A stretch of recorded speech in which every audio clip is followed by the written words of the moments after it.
열왕기상 8장 37절에서 40절입니다. 교독하겠습니다. 만일 이 땅에 기근이나 전염병이 있거나 곡식이 시들거나 깐뿌기가 나거나 메뚜기나 황충이 나거나 적국이 와서 성읍을 에워싸거나 무슨 재앙이나 무슨 질병이 있든지 막론하고 한 사람이나 혹 주의 온 백성 이스라엘이 다 각각 자기의 마음의 재앙을 깨닫고 이 성전을 향하여 손을 펴고 무슨 기도나 무슨 간구를 하거든 주는 계신 곳 하늘에서 들으시고 사하시며 각 사람의 마음을 아시오니 그들의 모든 행위대로 행하사 갚으시옵소서. 주만 홀로 사람의 마음을 아심이니이다. 그리하시면 그들이 주께서 우리 조상들에게 주신 땅에서 사는 동안에 항상 주를 경외하리이다. 아멘. 오늘은 오늘 본문 있잖아요. 이 본문이 정확하게 이 시대를 향한 말씀입니다. 우리 바이러스 사태가 만 2년이 되었습니다. 상상하지도 못할 일이 벌어졌습니다. 그죠? 천지개벽이라 할 만큼 일상을 바꾸어 버리고 말았습니다.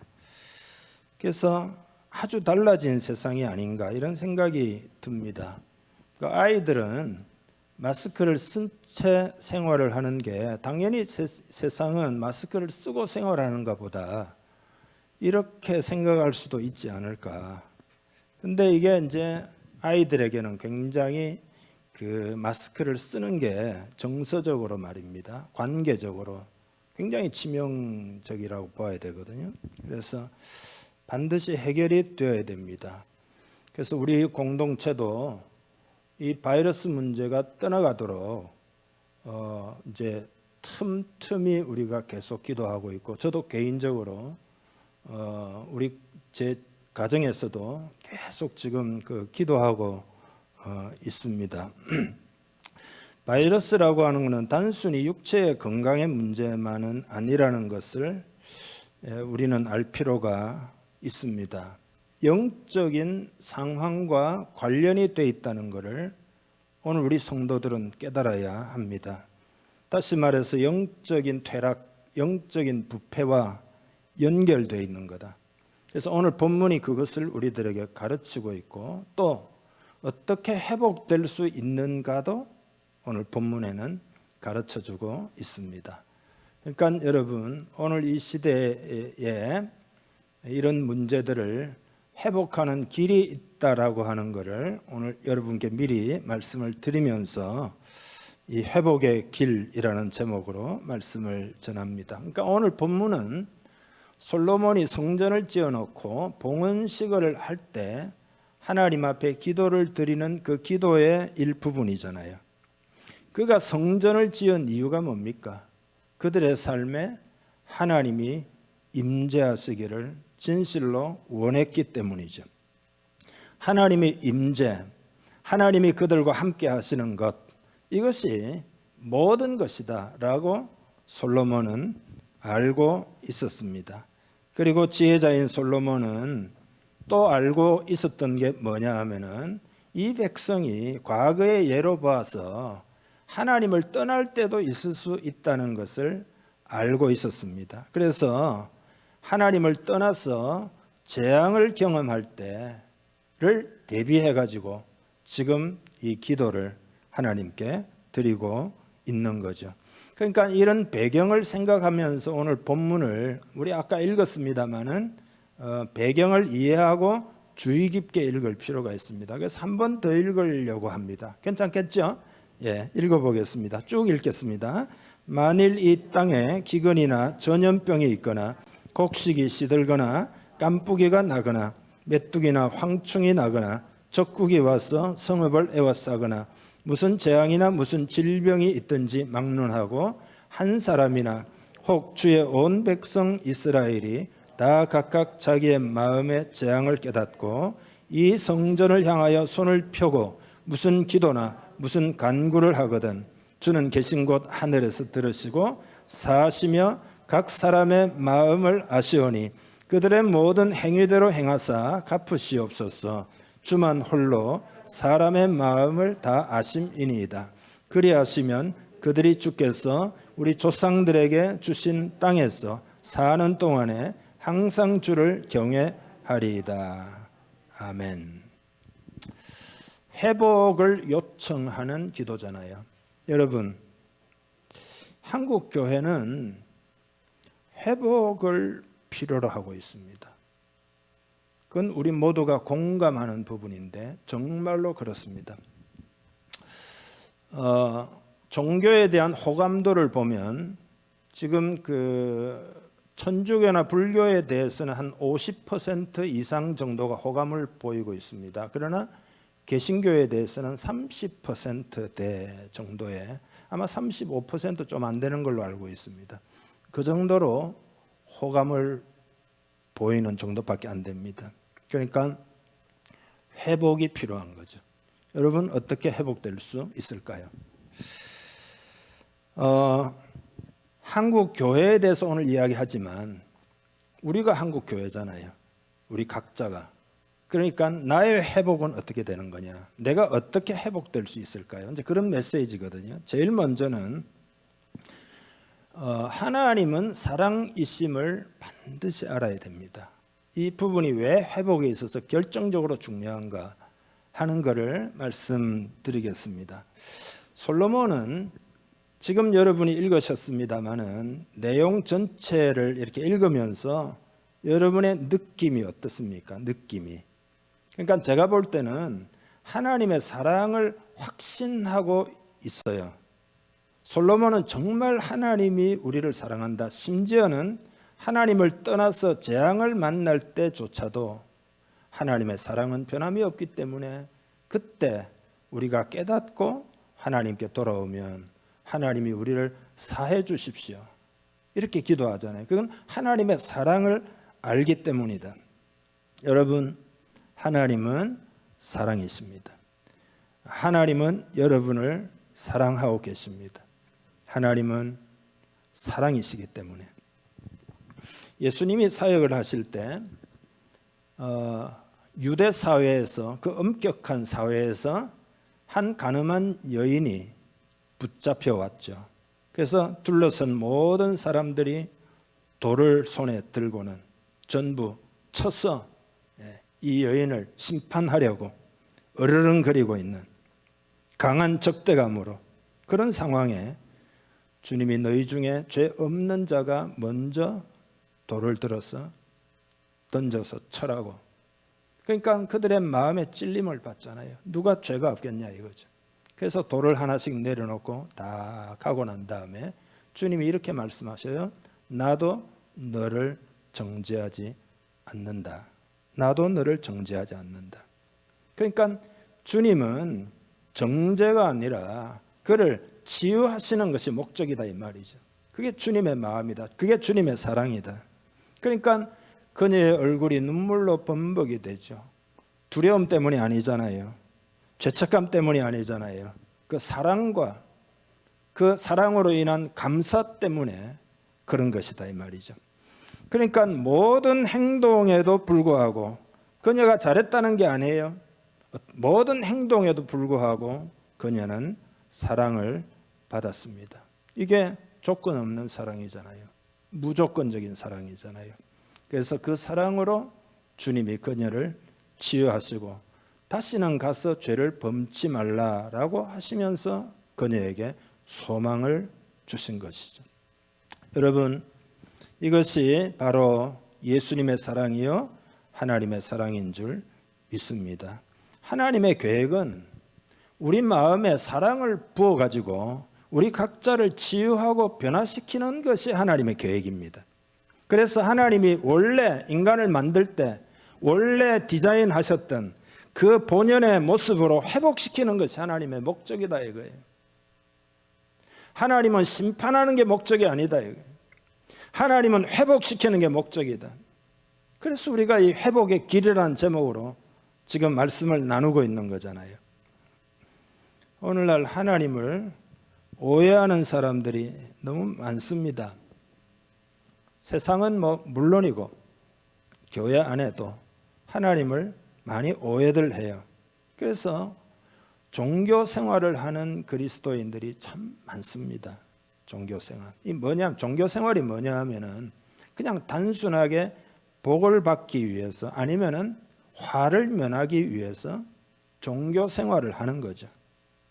근데 여러분, 종교라고 하는 것은 절대로 사람을 치유할 수가 없습니다. 예수님 당시에 바리새파, 사두개파 그 유대 종교잖아요. 그 종교 때문에 바리새인들이 치료를 받았습니까?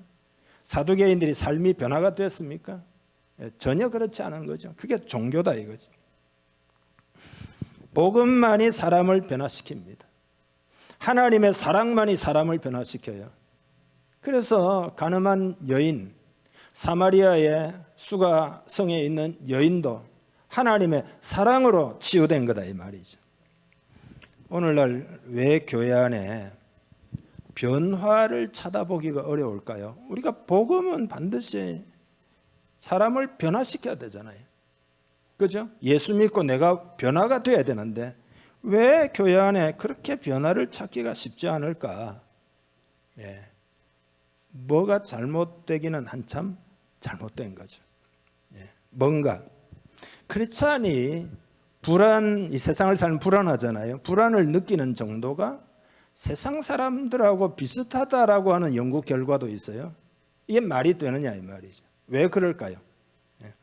크리스찬들이 불륜이나 포르노그래피나 이런 것들을 보는 비율도 비그리스도인과 크게 다를 바가 없다라고 하는 연구 결과도 미국에는 있습니다. 한국 상황은 제가 잘 모르겠고.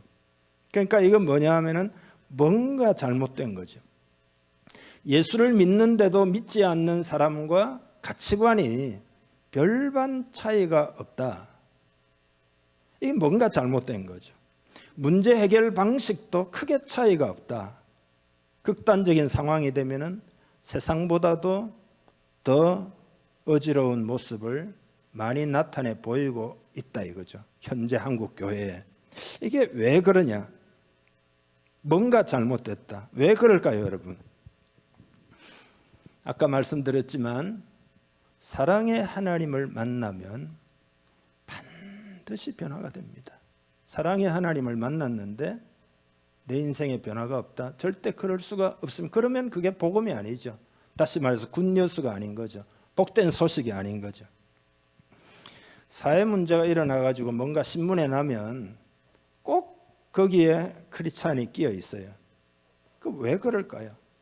아니 복음을 만났는데 왜 사회 문제에 크리스찬들이 자꾸 등장을 하냐 이 말이죠. 그 뭐죠 도대체 여러분? 그러니까 이제 제가 볼 때는 복음을 제대로 이해하지 못하고 있다 이런 생각이 우선 들고요. 하나님의 사랑을 정말로는 만나지 못하고 있다라고 저는 보고 있습니다. 어떤 사람은 이렇게 생각을 해요. 하나님이 예를 들어 암에 걸렸어요. 하나님이 나에게 암을 주셨다. 어떤 사람은 하나님이 나에게 교통사고 일어나게 해주셨다. 심지어는 자녀가 죽었는데 하나님이 내 자녀를 죽게 했다. 이렇게 믿는 그리스도인들이 있습니다. 심지어는요, 남편이 외도에 빠졌는데 하나님이 왜 내 남편을 막아주시지 않고 외도에 빠지게 했습니까? 그래서 가정을 이렇게 엉망으로 만드십니까? 라고 생각하는 그리스도인들도 있습니다. 여러분 정말 그런 걸까요? 이게 있잖아요. 뭔가 지금 잘못됐어요. 그러니까 경건의 모양만 있고 이겨낼 능력이 없다는 것은 뭔가 잘못됐어요. 뭔가 잘못됐습니다. 크리스찬들이 온갖 문제에서 헤어나오지 못합니다. 삶에 승리할 능력이 없어요. 그래서 예배 드릴 때는 좋은데 세상에 가면 판판이 깨져요. 뭔가 잘못된 거예요. 뭔가. 그러니까 예수 믿으면 성령님이 내 안에 계신다. 성령의 내주, 성경 공부해서 잘 알지만은 아니 성령님이 내 안에 계시는데 왜 그렇게 학대를 하며 염려와 중독에 빠지며 그리고 성령님이 내 안에 계신데 왜 평강을 경험하지 못하며 마음속에는 참된 기쁨이 없냐 이거죠. 뭔가 잘못됐다. 삶을 변화시켜 해방을 가져다 줄 하나님의 진리와 사랑의 그 위력을 우리는 경험해야 되지만, 그러나 많은 성도들이 잘 경험하지 못해요. 뭔가 속박되어 있고 뭔가 문제가 있어요. 왜 그럴까요?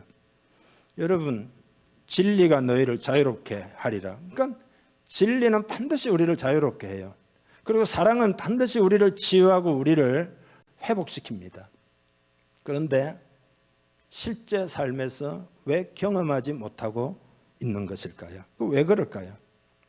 그래서 이 문제는 핵심이 어디에 있느냐 하면은 사람들이 하나님의 사랑을 잘 모르고 있어요. 제가 하나님께 부탁받은 부분이 있습니다. 너는 왜곡된 하나님의 이미지를 고쳐주고 하나님을 제대로 참되신 그 하나님을 만나도록 하는 일에 너의 에너지를 사용하라. 이게 하나님이 저한테 주신 부탁입니다. 그러니까 사람들이 오해를 하는데 뭐냐 하면 하나님과 우리와의 관계를 생각할 때 사랑의 관계가 아닌 경우가 많아요. 그러니까 세상이 말하는 어떤 법적인 관계 혹은 종교적인 관계, 그렇게 비슷하게 하나님과 나와의 관계를 생각해요. 그러니까 그게 뭐냐 이런 거예요.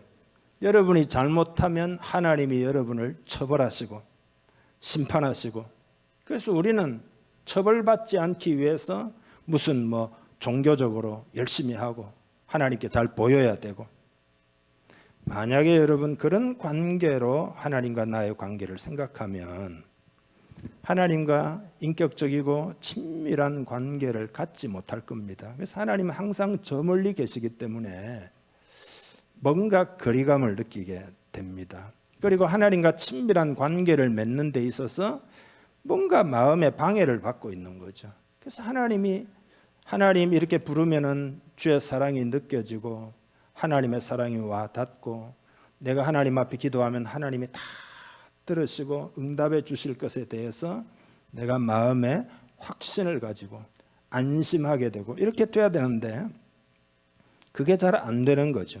그래서 경건의 모양은 갖출 수 있을지는 모르지만 경건의 능력이 그 삶에 없기 때문에 삶의 변화를 체험하지 못하고, 그래서 자꾸 세상에 나가서 여러분이 생활할 때 판판이 깨지는 거죠. 그래서 내가 왜 이렇게 오래 예수 믿었는데 변화를 받지 못할까? 하나님은 나라는 의와 평강과 희락이라 했는데 내 마음에는 의도 없고 평강도 없고 희락이 없다.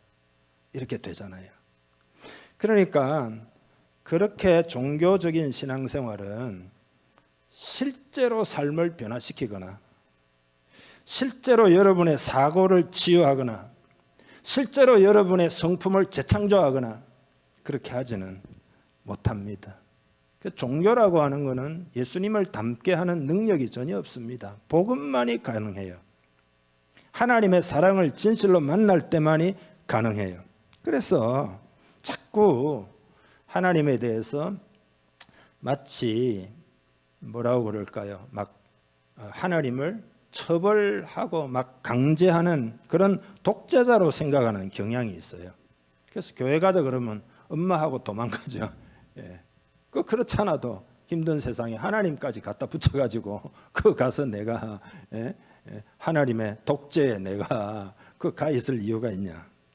그러나 여러분, 하나님은 그런 분이 절대 아니십니다. 하나님은 아까 말씀드렸죠. 죄와 고통 가운데 있는 우리를 구원하시는 하나님이시다. 고치시는 하나님이다. 치유하는 하나님이다. 공경에 빠진 사람을 건져내기 위하여 지금 일하고 계시는 그런 사랑의 하나님이다 이거예요. 성경에 정의 있잖아요. 정의. 정의란 무엇인가 화두가 또 성경적 정의는 압제자를 처벌하는 것에 초점이 있는 게 아니에요. 성경적 정의는 압제당하는 자를 건져내고 치유하고 회복시키는 거예요. 성경 여러분 한 두 군데만 읽어보겠는데요. 시편 82편 3절 한번 읽어보죠. 가난한 자와 고아를 위하여 나왔습니까? 다시 가난한 자와 고아를 위하여 판단하며 곤란한 자와 빈궁한 자에게 공의를 베풀지며. 그러니까 공의가 뭐냐 하면은 이렇게 고아나 가난한 자나 곤란한 자나 빈궁한 자를 건져내는 거다. 그게 성경의 정의예요. 이사야 1장 16절 또 읽어보죠. 너희는 스스로 씻으며 스스로 깨끗하게 하여 내 목전에서 너희 악한 행실을 버리며 악행을 그치고 선행을 배우며 정의를 구하며 학대받는 자를 도와주며 고아를 위하여 신원하며 과부를 위하여 변호하라 하셨느니라. 여호와께서 말씀하시되 오라 너희가 서로 변론하자. 너희의 죄가 주홍 같을지라도 눈과 같이 희어질 것이요 진홍같이 붉을지라도 양털같이 희게 되리라. 아멘. 거기 보면 정의를 구하며 하고는 학대받는 자를 도와주며 고아를 위하여 신원하며 과부를 위하여 변호하라. 이게 성경적인 정의입니다. 정의. 제닝스라는 분의 글에서 제가 보았는데요. 여러분 한번 생각해 보세요. 이분이 이런 이야기를 해요. 자살을 시도하는 사람이 있습니다. 목을 맸습니다. 근데 이거는 호흡의 법칙을 어긴 거다 이거죠. 이렇게 호흡을 해야 되는데 이게 딱 묶어 놓으니까 호흡을 못 하는 거잖아요. 그러니까 호흡의 법칙을 어긴 거다. 근데 표현이 좀 이상하지만 그러면은 어떻게 보면은 그 법칙을 어겼으니까 범법자라고 할 수 있잖아요. 그러니까 그 법칙에 불복했으니까 그 사람을 매를 들어 채찍질하고 매를 들어 벌하겠냐 이 말이죠. 재판을 열어가지고 너는 왜 호흡의 법칙을 어겼느냐 하면서 그 사람을 감옥에 집어넣겠냐 이 말이에요. 그게 아니죠. 목을 맨 사람은 발견했다면 빨리 내려가지고 목을 풀어주고 생명의 법, 호흡의 법에 맞게 숨을 통하도록 만들고 그렇게 해야 되지 않겠냐면 이것이 하나님의 정의다. 이건. 그러니까 하나님의 정의라고 하는 것은요 궁극적으로 사랑이에요.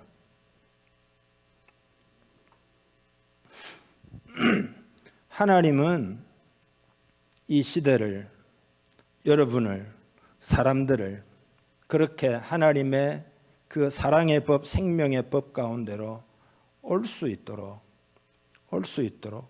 하나님 부지런히 일하시는 하나님이시다. 그러니까 우리 그리스도인들부터 하나님에 대한 이 왜곡된 그 생각들을 반드시 고쳐야 합니다. 사랑의 하나님을 만나면 반드시 삶이 변화가 돼요. 한번 보세요. 왜 그러냐?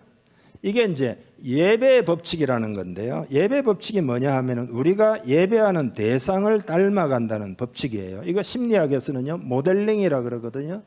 예를 들면 폭력의 신을 자꾸 예배해요. 그러면 나는 점점 폭력적으로 변해갑니다. 탐욕의 신을 내가 예배해요. 우상숭배의 본질이 그런 거죠. 그러면 점점 나는 탐욕적으로 변해갑니다. 하지만 사랑의 하나님을 예배하면 나는 점점 내 마음에 사랑이 많아지게 됩니다. 이게 예배의 법칙이에요. 그러니까 우리 하나님을 어떻게 예배 드리는 자체도 중요할지 모르지만 그러나 사랑의 하나님으로 깨닫고 예배하면은요 그 하나님 앞에 인격적으로 가까이 가기 때문에 여러분 마음에 하나님의 사랑이 임하고 여러분의 인격이 사랑이 많아지고 그래서 여러분의 삶에 변화가 일어나는 거예요. 이게 예배의 법칙입니다.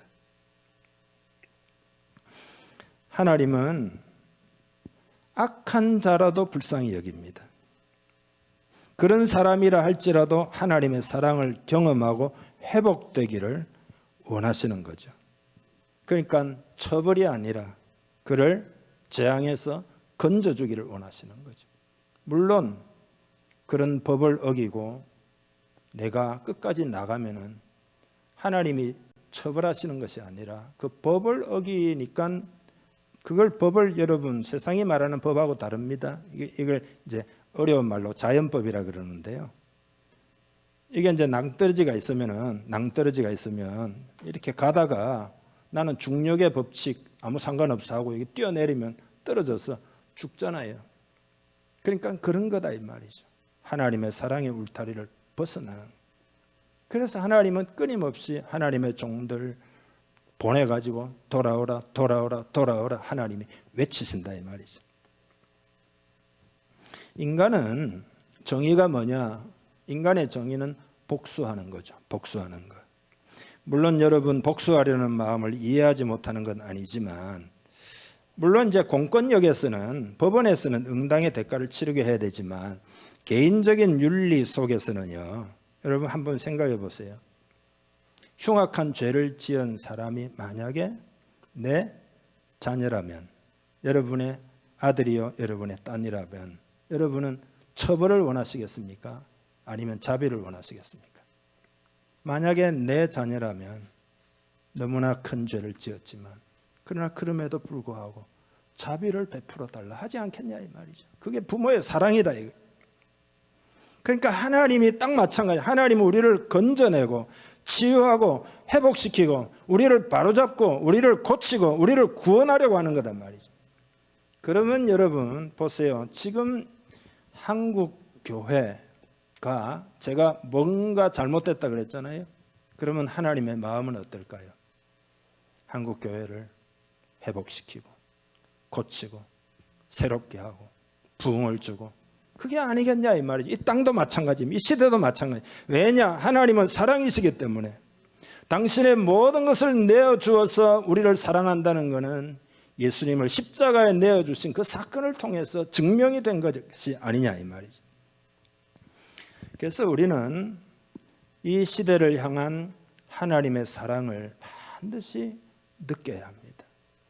그 사랑을 느껴야 돼요. 그러니까 그 사랑을 느끼는 데서 사역도 나오고 뭐 기도도 나오고 뭐 헌신도 나오고 그런 거예요.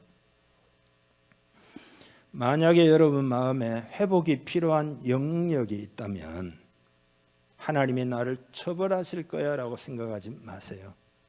하나님은 여러분에게 가까이 오셔서 여러분을 치유하고 회복시키고 바로 세우고 그렇게 여러분을 새롭게 하고 복을 주기 위함이라는 것을 깨닫고 하나님의 사랑을 여러분 마음에 받아들이기를 주님의 이름 축복합니다. 하나님의 사랑을 마음을 열고 받아들여야 된다. 두 번째로 회복의 길은요, 깨달아야 합니다. 뭘 깨달아야 할까요? 37절부터 우리 한번 아까 읽었습니다만 다시 읽겠습니다. 만일 이 땅에 기근이나 전염병이 있거나 곡식이 시들거나 깐부기가 나거나 메뚜기나 황충이 나거나 적국이 와서 성읍을 에워싸거나 무슨 재앙이나 무슨 질병이 있든지 막론하고 한 사람이나 혹 주의 온 백성 이스라엘이 다 각각 자기의 마음의 재앙을 깨닫고, 여러분 회복되려면 현 상태, 재앙 가운데 있는 현 상태를 깨달아야 한다 이 말입니다. 하나님의 사랑을 떠남으로 말미암아 우리의 삶에 재앙이 있음을 깨달아야 한다는 말씀입니다. 하나님의 사랑을 떠난 데서 고통이 온 것이다, 이것을 깨달아야 한다 이 말이죠. 중력의 법칙을 어겨가지고 낭떠러지에 떨어지고 있는 거다, 이거를 깨달아야 된다, 이런 이야기입니다. 근데 문제는 뭐냐 하면 이거를 쉬운 것처럼 보이지만 잘 못 깨닫습니다. 그러니까 하나님이 재앙을 내리시는 것이 아니라 하나님의 사랑의 울타리를 벗어난 데서 오늘 이 시대에 재앙이 있다는 것을 깨달아야 된다. 깨달아야 된다. 예전에 여러분 우리나라가 얼마나 잘 살게 됐는가 하면 추석이나 설날에 이제 공중 목욕탕에 1년에 2번 가잖아요. 떼뱉기로. 근데 요새는 뭐 매일매일 샤워하니까 유럽 사람들이 한국에 와가지고 야 이건 미래 세계다 그러거든요. 진짜 한국 잘 살아요. 최고 수준이에요. 그러나 잘 사는 것처럼 보이지만 풍요 속의 빈곤이라는 말이 어울릴 정도로 우리는 많은 이 사회는 문제를 가지고 있습니다. 일단 사람들이 행복하지를 않아요. 뭔가 비정상이에요. 뭔가 스트레스가 많아요. 고통의 수준이 보통이 아니에요. 도덕적으로도 부패했고 사회적인 갈등이 최고조에 올라 있고 미래에 대한 불안, 각종 질병에 사람들이 시달리고 병원에 가보면 차고 넘쳐요. 뭔가 정상이 아니에요. 소위 말해서 오늘 본문의 표현대로 하면 재앙이에요. 근데 이게 뭐냐? 하나님을 떠난 데서 온 것이라는 사실을 깨달아야 한다 이겁니다. 깨달아야 한다. 하나님의 법을 떠나는 게 방금 말씀드린 대로 중력의 법칙을 어기는 것과 같아서 재앙이 온 거다. 하나님이 처벌하시는 게 아니다. 하나님은 그 재앙에서 우리를 건져내기를 원하는데, 건져내시려면 우리가 먼저 깨달아야 된다. 우리가 인격적 존재고 자유의지가 있으니까. 아니, 병원에 안 가는데 천하 없는 명의가 어떻게 고칩니까? 병원에 안 가는데. 그렇지 않습니까? 우리의 공고한 것, 우리의 눈먼 것, 우리의 가련한 것을 라오디게아 교회 보고 주님 말씀하셨잖아요. 그 깨달아야 된다. 우리가 영적인 면을 잃어버린 것을 깨달아야 된다. 깨달아야 돌이킬 생각을 하게 된다. 탕자가 아버지께로 돌아올 때 깨닫고 돌아왔다는 거 아니에요. 깨달아야 회복이 가능해요. 그러니까 은혜 중에 은혜는 뭐냐? 깨닫는 은혜입니다. 깨닫는 은혜. 하나님께로 돌아와야 한다. 나도 돌아가고 우리도 돌아가고 이 시대가 하나님께로 돌아가야 한다. 이게 성도라고 하면 이걸 깨달아야 돼요. 오늘 본문이 그것을 이야기하고 있는 거예요. 요즘 여러분, 인간의 한계를 인정하지 않고 인간의 능력으로 모든 문제를 해결할 수 있다라고 하는 교만이 엘리트층에, 제가 말하는 엘리트는 세계적인 엘리트입니다. 거부든지 세계적인 석학이든지 세계적인 정치인이든지 그 교만이 엘리트들을 사로잡고 있어요. 제가 볼 때는 이게 오늘 우리 시대의 가장 큰 영적인 병이라고 저는 보고 있습니다.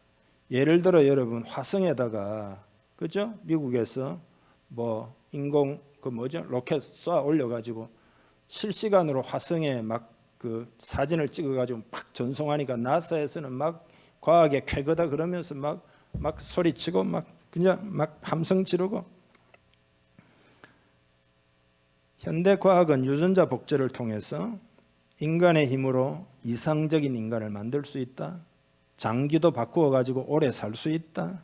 기술 테크놀로지로 미래를 대비할 수 있다. 뭐 이래 가지고 있잖아요. 근데 문제는 뭐냐 하면 기술 전체주의예요. 오늘 이 시대는 테크놀로지를 통해서 그 세상을 이렇게 통제해 가지고 그 다음에 그 배후에서 경제적인 이득을 취하거나 혹은 정치적인 이득을 취하거나, 이게 오늘 이 시대의 가장 큰 문제입니다.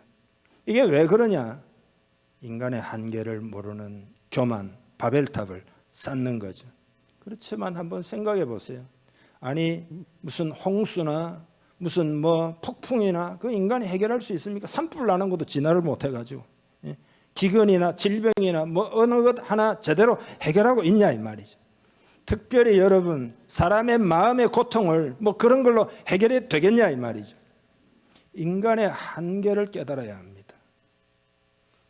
인간의 한계. 하나님의 사랑을 떠난 데서 이 모든 문제가 있다는 것을 우리 성도는 적어도, 세상은 못 깨달아도 성도는 깨달아야 돼요.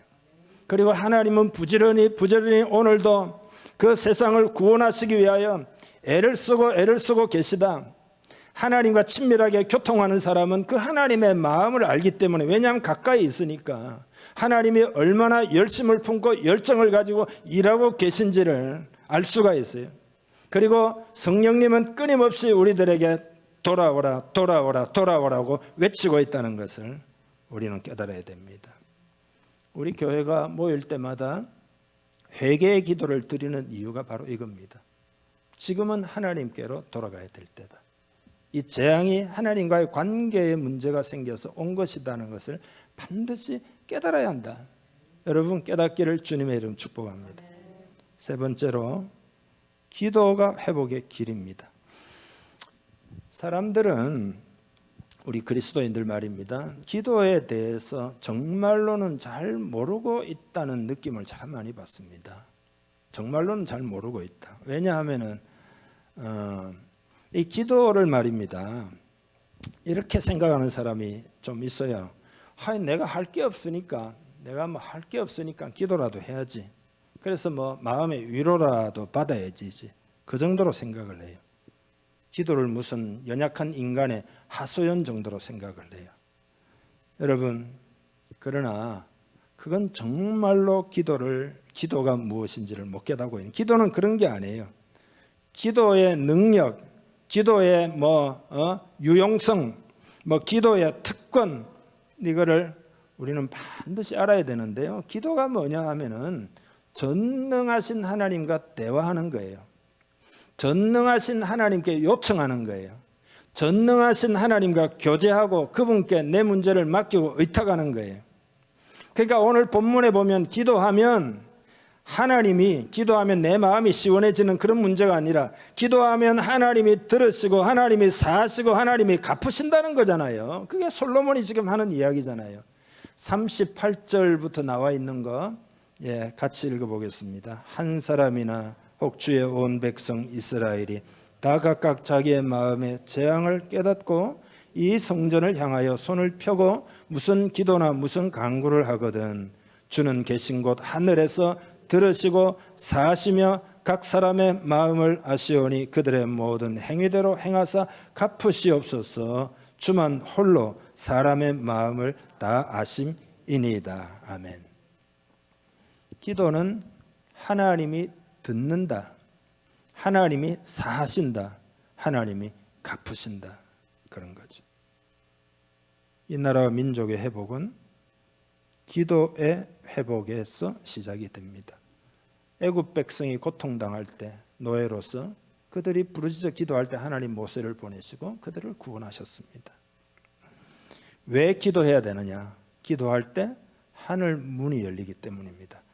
엘리야 시대에 850명의 우상의 제사장들과 대결을 할 때 엘리야가 불을 내리시옵소서 기도할 때 하나님이 불을 내리시고 그 제단을 받으셨습니다. 여러분, 그게 기도예요. 느헤미야가 페르시아의 높은 관리로서 어느 날 예루살렘에 대한 소식을 들었습니다. 예루살렘이 황폐하고 사람들은 다 포로로 붙잡혀가고 굶어 죽고 엉망진창이다. 그러니까 마음이, 자기도 유대인이니까 너무 아프잖아요. 그래서 하나님께 기도합니다. 눈물로 기도하고 금식으로 기도해요. 그래서 결국은 페르시아 왕에게 부탁을 해가지고 자기를 총독으로 이제 파송해달라. 파송 받아가지고 가서 예루살렘 성벽을 재건하는 사업을 하고 난 다음에, 그리고 에스라와 함께 영적 부흥이 일어나잖아요. 그죠? 그게 뭐냐? 기도의 결과입니다. 여러분, 지금은 우리가 기도할 때입니다. 이 나라, 이 시대의 어려운 부분들을 한탄만 한다든지 어떤 사람 막 비난만 한다든지 그렇게 그것도 필요한지 모르지만 나서서 기도해야 합니다. 그게 성도의 마땅한 바입니다. 여러분, 우리가 기도하지 않으면 누가 기도한다는 것입니까? 도대체가. 그래서 목회자부터 기도해야 된다 해가지고 목회자 기도회 만들어서 몇 명 모이지도 않지만 8명 모여가지고 매주 지금 제가 기도하고 있는 거잖아요. 목회자부터 돌아가야 된다, 이거 아니에요. 우리가 기도하면 하나님이 그 얼굴을 이 민족에게로 돌이키실 줄 믿습니다. 왜 기도만이 해결책이냐? 우리가 만난 문제가 영적인 문제이기 때문이에요. 그거는 육신으로는 해결이 안 됩니다. 하나님이 긍휼을 베풀어 주셔야 됩니다. 어느 날 귀신 들린 아이를 예수님이 고치셨잖아요. 제자들이 질문을 해요. 주님, 우리는 왜 못 쫓아내고 못 고칩니까? 그러니까 주님 뭐라고 그러셔요? 기도 외에는 이 같은 유가 나갈 수가 없느니라. 이거 영적인 거기 때문에 기도 외에는 불가능하다. 그렇게 말씀하신 거잖아요. 육신적으로 해결을 못해요. 그래서 이제 결론입니다. 오늘 본문에 보면 솔로몬이 무슨 전염병이 돌거나 바이러스가 돌거나 기근이 오거나 막 전쟁이 와가지고 성읍을 사로잡고 있거나 할 때 성전을 향하여, 그때는 성전으로 못 가잖아요. 그러니까 성전을 향하여 기도할 때, 그러니까 여러분이 성전에 와서 기도하는 게 최고고, 정 안 되면 성전을 향하여 방향을 잡아라는 게 아니라 마음이 성전을 향하여 기도하면, 중요한 게 뭐냐면 38절에 한 사람이라도 기도하면 그 기도를 듣는다는 거예요. 한 사람이라도 기도하면 하나님이 그 기도를, 그러니까 나는 내가 기도하겠다 이거죠. 바이러스가 2년 됐다고 아까 서두에 말씀드렸습니다. 우리는 이쯤 해서 기도의 무릎을 꿇어야 합니다. 그리고 주님을 향하여 손을 들어야 됩니다. 회개하며 기도해야 됩니다. 하나님의 은혜를 베풀어 달라고 기도해야 됩니다. 하나님의 사랑을 확신하고 우리는 기도해야 합니다. 하나님이 뜨거운 사랑으로 이 시대를 회복시키려고 하기 때문에 정오에 우리가 부흥을 주옵소서 기도하는 게 딱 그래서 그런 겁니다. 왜냐하면 제가 하나님의 마음을 느끼기 때문입니다. 하나님의 마음을 제가 알기 때문입니다. 그래서 오늘도 이 메시지를 전하는 겁니다. 수없이 반복되는 메시지를 여러분은 성령의 음성을 듣고 응답을 하셔야 됩니다. 하나님이 말씀하실 때는 응답하기를 원하세요. 하나님 원사이드 러브라는 게 있잖아요. 원사이드 러브 많이 해보셨죠? 어릴 때. 옛날에는 지하철 타면은요 가방을 다 들어줬어요. 버스를 타면은요 아이고 학생 가방 무겁지 이러고는 다 들어줬거든요. 지하철에 막 사람들이 이리저리 쏠릴 때 저기 학생이 하나 있는데 저거 가방을 들어주고 싶은데 내 속으로 내 쪽으로 이렇게 딱 보기만 하면은 학생 그거 나한테 줘요. 옛날엔 다 받아줬잖아요. 가방을. 요새는 큰일 날 일이지만. 근데 그 학생은 못 쳐다보는 모르는 거죠. 점점 더 멀어져 가는 거죠. 이게 원사이드 러브입니다. 하나님이 원사이드 러브가 되지 않도록 여러분이 반응하시기를 바랍니다. 오늘 메시지 여러분께 다 전했습니다. 여러분 마음의 냉담함을 버리고 하나님께 반응하시기를 주님의 이름 축복합니다. 기도하겠습니다. 여러분 마음을 새롭게 해달라고 기도하십시오. 오늘 이 시대에 하나님이 우리를 고치시고 우리를 구원해달라고 기도하십시오. 바이러스가 떠나가도록 기도하십시오. 이 땅에 축복이 임하도록 그게 하나님의 계획이에요. 여러분 기도하시기를 바랍니다. 다 같이 기도합시다. 하나님 아버지 이 시간 기도합니다. 회복을 위하여 기도합니다. 주여 역사해 주옵소서. 아버지 우리를 긍휼히 여기시옵소서. 여호와께로 돌아가기를 원합니다. 하나님께로 돌아가기를 원합니다. 아버지 회개하며 돌아갑니다. 무릎을 꿇고 기도합니다. 하나님 마음을 깨닫고 돌아갑니다. 주의 사랑을 의지하고 돌아갑니다. 하나님을 긍휼하시옵소서. 불쌍히 여기십시오. 아버지 오늘 우리가 먼저 돌아가기를 원합니다. 주의 사랑을 의지하여 돌아가기를 원합니다. 하나님의 사랑을 붙들고 돌아가기를 원합니다. 회개하며 여호와께로 돌아가고 이 한국교회가 고침을 받기를 원합니다. 이 땅이 고침을 받기를 원합니다. 하나님 아버지 하나님의 사랑의 그늘 아래 우리의 세상의 무거운 짐들을 이 시간 다 내려놓습니다. 놀라운 그 사랑을 마음에 받아들입니다. 끝없는 사랑, 그 사랑이 강물처럼 우리 심령에 흘러넘쳐서 우리 영혼의 자유함 주시기를 간절히 원합니다. 새롭게 하시기를 간절히 원하고 원합니다. 오늘 이 시대가 하나님께로 돌아가면 하나님은 모든 축복을 준비하셔서 은혜를 부으실 줄 믿습니다. 그 하나님의 성품과 일하시는 방식을 이 시간 꼭 성령으로 이해하게 하시고 그 하나님의 사랑이 어떠함을 깨달아서 하나님께로 돌아가기를 원합니다. 한국교회가 돌이키기를 원합니다. 먼저 우리가 하나님께로 돌아가고 우리 공동체 가운데 주의 부흥케 하시는 은혜를 누리기를 원합니다. 주여 역사하시고 오늘 말씀 우리의 삶에 적용해서 승리하게 하여 주옵소서. 예수님의 이름으로 축복하고 기도하옵나이다. 아멘. 이제는 우리 주 예수 그리스도의 은혜와 하나님 아버지의 크신 사랑과 성령의 교제 교통하심이 오늘 주일 예배로 하나님께 영광을 돌리는 사랑하는 주님의 백성들 머리 위에 가정과 자녀들과 하는 사업과 직장과 미래와 꿈과 기도의 제목 위에 함께 하옵시기를 간절히 축원하옵나이다. 아멘.